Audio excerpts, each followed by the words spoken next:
How to join a private server on Roblox on PS4 in Blox Fruits. Hello and welcome back to our channel. In this video presentation, I'll show you guys on how to join a private server on Roblox PlayStation 4 on Blox Fruits. It's a simple process, so follow along carefully.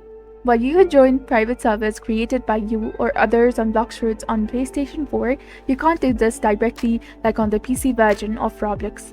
On PC, you can easily go to the private servers tab and join from there.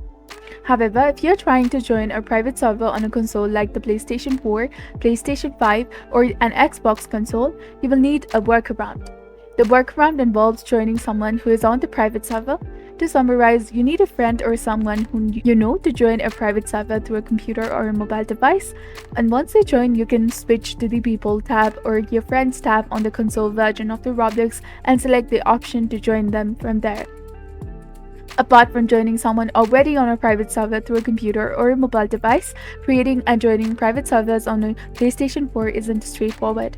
This workaround is currently the only known method, so keep in mind that there are limitations. The primary limitation is that you need someone to be on the private server, and this could be another person or a secondary account you create to progress through the game on the mobile version.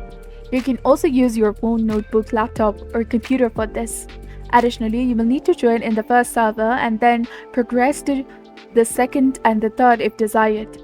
It's possible but requires joining someone already on a private server. I hope this guide helps you on joining a private server on Roblox on a PlayStation 4. If you found this video helpful, please consider liking and subscribing for more helpful tips and tutorials. Thank you for your viewership and support. See you in the next one.